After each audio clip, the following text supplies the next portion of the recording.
Hello everyone, আমার নতুন একটি ব্লগে আপনাদের সবাইকে স্বাগত। আশা করছি আপনারা সবাই ভালো আছেন, আমিও ভালো আছি। তো আজকে ব্লগটা একটু বড় হয়ে গেছে, যাই হোক দেখতে ভালো লাগবে সবারই। তো সেই ব্লগটা ছিল সপ্তমী পূজার ঘোরাঘুরি। তো সপ্তমী পুজোর ঘোরাঘুরি আমরা অ্যাকচুয়ালি একটা কথা সবাই জানি, আমরা যখন যেটা চাই তখন সেটা আমাদের হবে না, আমাদের ইচ্ছা মতো আমরা কিছুই করতে পারবো না। ভগবান যেটা চাইবে সেটাই হবে। তো আমরা যেটা ইচ্ছা করলে আমরা জোর করে কিছু করতে পারবো না। তো আমাদের খুব প্ল্যান করে এসেছিলাম করিমগঞ্জ ঘুরবো বলে। তো এসে দেখলাম এখানে নো এন্ট্রি করে দিয়েছিল গাড়ির। তো হেঁটে তো বেশি কিছু ঘোরা যাবে না, বেশিক্ষণ যাওয়া যাবে না। তো যাই হোক, গাড়িটা রেখে এখন যতটুকু যাওয়া যায় ততখানি বেরিয়ে পড়লাম আমরা হেঁটে হেঁটে। তো ফার্স্ট প্যান্ডেল ঘোরাঘুরি কমপ্লিট। আর যেহেতু ওর হাঁটার হ্যাবিট একদমই নেই, তারপরে বাউন্ড হাঁটতে হচ্ছে মেয়েকে নিয়ে, যেহেতু গাড়িটা নো এন্ট্রি করে দিয়েছে। তো এসে গেলাম এখন সেকেন্ড প্যান্ডেল। সেখানেও ভীষণ সুন্দর করে প্যান্ডেলটা সাজানো হয়েছিল। করিমগঞ্জ তো আগে কখনো আসিনি, প্লাস পুজোতেও কখনো আসিনি। তো এটা ছিল সেকেন্ড গেট। প্যান্ডেলটাও খুব সুন্দর হয়েছিল, এই প্যান্ডেলটা ভীষণ ভালো লাগছিল দেখতে, আর অনেক লোকজনও ছিল। তো এসে গেলাম এই প্যান্ডেলটা ভীষণ সুন্দর করে সাজানো হয়েছিল।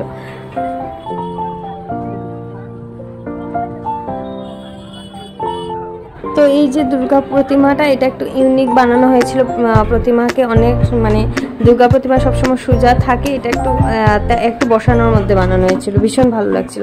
তো আমরা এখন হাঁটতে হাঁটতে ভীষণ টায়ার্ড হয়ে গেছি, প্লাস আমাদের একটু টিফিন না করলে হবে না। তার জন্য ভাবছিলাম সবাই একটু চা খাবো, চা খেলে একটু ফ্রেশ লাগবে। তার জন্য এসেছিলাম এখন চা খেতে, কিন্তু বাট এসে দেখলাম এখানে চা নেই, এখানে কফি পাওয়া যায়। তো বললাম যে কফিটাই নিয়ে নিব। আর এদিকে মিষ্টি অর্ডার দিয়েছিল, তো দিদি ওরা মিষ্টি ভালোবাসে, তো মিষ্টি অর্ডার দিয়েছিল। আমি বলছিলাম মিষ্টি খাবো না, আমি তার জন্য সাথে নিয়েছিলাম কফি, আর তার সাথে নিয়েছিলাম প্যাটিস। আমার প্যাটিসটাই ভালো লাগে, একটু ঝাল ঝাল কিছু হলে ভালো লাগে খেতে। তো যাই হোক, আমাদের এখন খাওয়া টাওয়া কমপ্লিট। আর এদিকে দিজার অবস্থা দেখো।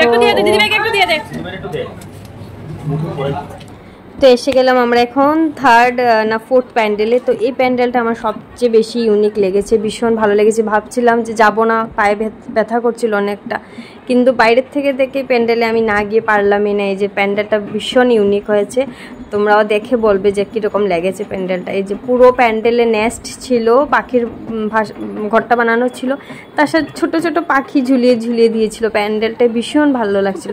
যাই হোক, এখন ঘোরাঘুরি করে সবারই পায়ে ব্যথা হয়ে গেছিলো।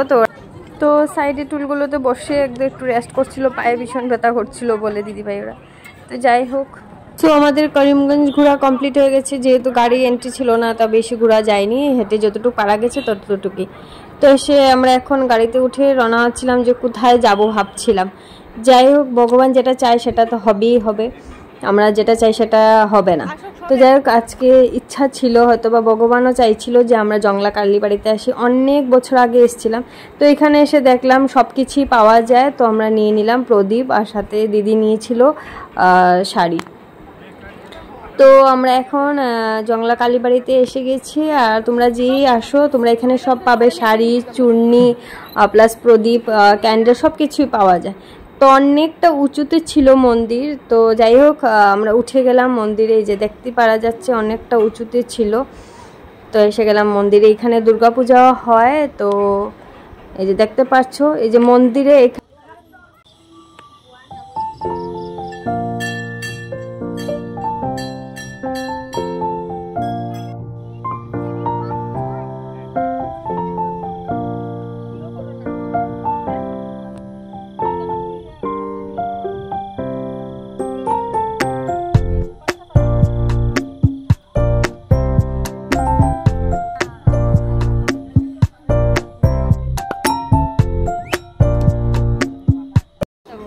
লাস্টলি আমরা এখন এসে গেলাম ধাবাতে। তো আমাদের ভেজ ছিল, তার জন্য আমরা ধাবাতেই এসে গেলাম, আর অন্য কোনো রেস্টুরেন্টে যাইনি। আর একটা জিনিস খুব বেশি ভালো লাগছে, যেটা আমাদের আমরা জংলা কালীবাড়িতে গেছি, তো পুজোতে ঘুরতে বেরিয়েছিলাম, পুজোতে ঘুরে তো সবাই ননভেজই খায়। তো আমাদের সেদিন মানডে থাকাতে আমাদের পুরো দিনটাই আমরা ভেজ খেয়েছি, সবাই পুরো একদম খুব ভালো শুদ্ধভাবে ছিল। তো সেই দিনটাতেই আমরা জংলা কালীবাড়িতে গেছি, ভীষণ ভালো লাগছিল সেটা ভেবে। তো আমরা এখন অর্ডার দিয়ে দিয়েছিলাম। তো সাথে ছিল রুটি, আর এদিকে ছিল ছোলা মশলা, আর এদিকে ছিল বাটার পনির, জিরা রাইস। তো তো যাই হোক পুজোতে তো কখনো দেখা হয় না বোনের সাথে, তো যে যেখানেই থাকে যে যার বাড়িতে থাকে। তো এখানে দাবাতে এসে হঠাৎ করে আনসার্টেনলি ওদের সাথে দেখা হয়ে গেছিলো, ভীষণ ভালো লাগছিলো। আর স্পেশালি আমার ডরাটার সাথে আমার দেখা হয়েছে, ভীষণ ভালো লাগছিলো। যাই হোক খাওয়া দাওয়া কমপ্লিট। আর এইদিকে আমরা যেহেতু ভেজ খেয়েছিলাম অনিয়ন ছাড়া, তার জন্য এই যে মিস্টার ভৌমিক এদিকে পেঁয়াজ নিয়ে আলাদা বসে গেল খেতে। তো আমাদের খাওয়া দাওয়া কমপ্লিট। তো আমরা এখন চলে যাচ্ছি আমাদের ফাইনাল ডেস্টিনেশনে। তো আমরা এসে গেলাম আমাদের ফাইনাল ডেস্টিনেশনে। Bye bye.